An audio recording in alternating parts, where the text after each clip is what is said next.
വാശിയേറിയ ഉപതെരഞ്ഞെടുപ്പിന് ശേഷം പാലക്കാട് നിയമസഭാ മണ്ഡലത്തിൽ ബി.ജെ.പിക്ക് പ്രതീക്ഷിച്ച വിജയം കൈവരിക്കാനായില്ല. മാത്രമല്ല, വോട്ട് ശതമാനത്തിൽ ഇടിവും സംഭവിച്ചിരുന്നു.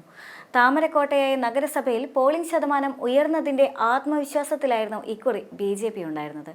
2021 നിയമസഭാ തെരഞ്ഞെടുപ്പിൽ നഗരസഭാ പരിധിയിൽ 65% പോളിംഗ് രേഖപ്പെടുത്തിയത്. ഇത്തവണ അത് 5%-ലേറെ ഉയർന്ന് 70% മാറി. ഇതോടെ തങ്ങളുടെ വോട്ടുകളെല്ലാം പോൾ ചെയ്യപ്പെട്ടുവെന്നും 8000-ന് അടുത്ത് ഭൂരിപക്ഷം ലഭിക്കുമെന്നും ബി.ജെ.പി അവകാശപ്പെട്ടു. എന്നാൽ ഫലം വന്നപ്പോൾ അപ്രതീക്ഷിത തിരിച്ചടിയാണ് ബി.ജെ.പി നഗരസഭയിൽ നേരിട്ടിരിക്കുന്നത്. 7000 വോട്ടിന്റെ നഷ്ടമാണ് ബി.ജെ.പിക്ക് അവിടെ സംഭവിച്ചിരിക്കുന്നത്. മണ്ഡലത്തിലെ പകുതിയിലധികം വോട്ടുമുള്ളത് 52 വാർഡുകളുള്ള നഗരസഭയിലാണ്. 2021 നിയമസഭാ തെരഞ്ഞെടുപ്പിൽ 34,143 വോട്ടുകളാണ് NDAക്ക് ഇവിടെ നേടാനായത്. അതായത് 2016-നെ അപേക്ഷിച്ച് 6000 വോട്ടുകളുടെ ലീഡ്. രണ്ടാം സ്ഥാനത്തെത്തിയ UDF-ന് 27,905 വോട്ടും LDF-ന് 16,455 വോട്ടുകളുമാണ് ലഭിച്ചത്. എന്നാൽ ലോക്സഭാ തെരഞ്ഞെടുപ്പിൽ ബി.ജെ.പിക്ക് നിരാശ തന്നെയായിരുന്നു ഫലം. അന്ന് കോൺഗ്രസ് ആണ് നഗരസഭയിൽ മുന്നേറിയത്. 28,858 വോട്ട് UDF നേടിയപ്പോൾ NDA സ്ഥാനാർത്ഥിയായിരുന്ന C. കൃഷ്ണകുമാറിന് 29,355 വോട്ടാണ് ലഭിച്ചത്. വെറും 497 വോട്ടുകളുടെ ലീഡ്. എന്നാൽ തങ്ങളുടെ ശക്തി കേന്ദ്രമായ നഗരസഭയിലെ പല ബൂത്തുകളിലും ഇത്തവണ പോളിംഗ് ഉയർന്നതോടെ ബി.ജെ.പിയുടെ പ്രതീക്ഷകളും ഉയരുകയായിരുന്നു. എന്നാൽ ബി.ജെ.പിക്ക് നഗരസഭാ പരിധിയിൽ ഇക്കുറി ആകെ നേടാനായത് 27,077 വോട്ടുകൾ മാത്രമാണ്. അതായത് 2021 നിയമസഭാ തെരഞ്ഞെടുപ്പിനെ അപേക്ഷിച്ച് 7,066 വോട്ടുകൾ മാത്രം.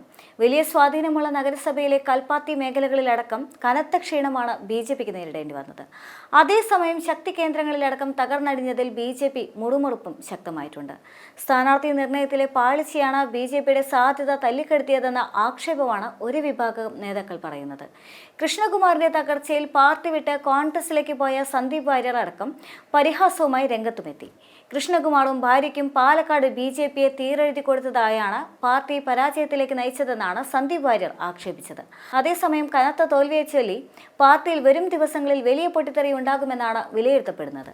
പ്രത്യേകിച്ച് ശോഭാപക്ഷത്തെ നേതാക്കൾ ഉൾപ്പെടെ നേതൃത്വത്തിനെതിരെ രംഗത്തെത്തിയേക്കും. ബി.ജെ.പിയുടെ അവകാശവാദവും ജനവിധിയും തമ്മിലുള്ള ഈ അന്തരം തന്നെയാണ് ഇപ്പോഴത്തെ പ്രധാന ചർച്ച. എന്തുകൊണ്ടാണ് ബി.ജെ.പി ഇത്ര കണ്ട് താഴെ പോയിരിക്കുന്ന എന്ന ചോദ്യവും ഏറെ പ്രസക്തമാകുന്നതും ഇതുകൊണ്ട് തന്നെയാണ്. സന്ദീപ് വാര്യരുടെ മലക്കമറിച്ചിൽ ബി.ജെ.പി പാളയത്തിൽ വിള്ളൽ ഉണ്ടാക്കിയോ എന്നതിനുമപ്പുറം ബി.ജെ.പിയുടെ ഔദ്യോഗിക നേതൃത്വത്തിൽ പാളിച്ച പറ്റിയത് എവിടെയെന്ന ചോദ്യവും പ്രസക്തം തന്നെയാണ്. ഉത്തരങ്ങൾ പരിശോധിക്കുമ്പോൾ C. കൃഷ്ണകുമാറും അദ്ദേഹത്തിന്റെ ഭാര്യയുടെയും അമിത ആത്മവിശ്വാസവും തിരിച്ചടിയായി എന്ന് ബി.ജെ.പിക്ക് പുറത്തുനിന്ന് വിമർശനമുയരുന്നുണ്ട്. എന്നാൽ അത് കെ. സുരേന്ദ്രന്റെ പരാജയമാണ് എന്ന വിമർശനവും ശക്തമായി തന്നെ നിലനിൽക്കുന്നുണ്ട്. മാത്രമല്ല, ഈ സാഹചര്യത്തിലാണ് ബി.ജെ.പിയെ പരിഹസിച്ചുകൊണ്ട് സന്ദീപ് വാര്യർ രംഗത്തെത്തുന്നത്. പാലക്കാട്ടെ പരാജയത്തിന്റെ ഉത്തരവാദിത്തം ബി.ജെ.പി സംസ്ഥാന അധ്യക്ഷൻ കെ. സുരേന്ദ്രനാണെന്നും സുരേന്ദ്രൻ രാജിവെക്കാതെ ആ പാർട്ടി രക്ഷപ്പെടുമെന്ന് കരുതുന്നില്ല എന്നും സന്ദീപ് വാര്യർ തുറന്നടിക്കുന്നുണ്ട്. കൃഷ്ണകുമാറിനും ഭാര്യയ്ക്കും പാലക്കാട് എഴുതിക്കൊടുത്ത ബി.ജെ.പി നേതൃത്വം പ്രവർത്തകരോട് മറുപടി പറയട്ടെ എന്നും അദ്ദേഹം പറയുന്നുണ്ട്. അദ്ദേഹത്തെയും അനുയായികളെയും അടിച്ചു പുറത്താക്കി ചാണകവെള്ളം തെളിച്ച് ശുദ്ധീകരിക്കാതെ ബി.ജെ.പിക്ക് രക്ഷയുണ്ടാകില്ല. അടുത്ത തെരഞ്ഞെടുപ്പിൽ പാലക്കാട് മുനിസിപ്പാലിറ്റിയിൽ ബി.ജെ.പിക്ക് ഭരണം നഷ്ടമാകുമെന്നും സന്ദീപ് വാര്യർ പറഞ്ഞു വെക്കുന്നുണ്ട്. സന്ദീപ് വാര്യർ ഏതുവരെ പോകുമെന്ന് നോക്കാമെന്നും സന്ദീപ് വാര്യർ കേസാണെന്നും ഒന്നുമില്ലാത്തവനാണെന്നും ഒരു സന്ധി പോയാൽ 100 സന്ധി വരുമെന്നൊക്കെയായിരുന്നല്ലോ പറഞ്ഞിരുന്നതെന്നും പാലക്കാട്ടെ ജനങ്ങളിൽ തനിക്ക് വിശ്വാസമുണ്ടെന്നും അവർ തന്ന സ്നേഹത്തിന് നന്ദിയെന്നും ഒരു കാര്യം നിസ്സംശയം പറയാം, പാലക്കാട് നഗരസഭയിൽ ബി.ജെ.പിയുടെ അടിവേര് മാന്തിരിക്കുകയാണ് UDF എന്നും ബി.ജെ.പി നേതാക്കൾ വഞ്ചിച്ചത് ബലിദാനികളെയാണെന്നും സന്ദീപ് വാര്യർ പറയുകയാണ്.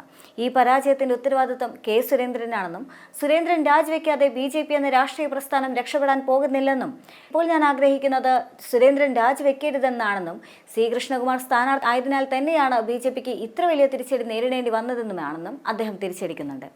ഏത് തെരഞ്ഞെടുപ്പ് നടന്നാലും കൃഷ്ണകുമാറാണ് സ്ഥാനാർത്ഥി. കൃഷ്ണകുമാറിനും ഭാര്യയ്ക്കും പാലക്കാട് എഴുതിക്കൊടുത്ത ബി.ജെ.പി നേതൃത്വം തന്നെയാണ് പാലക്കാട്ടെ പരാജയത്തിന്റെ ഉത്തരവാദികൾ.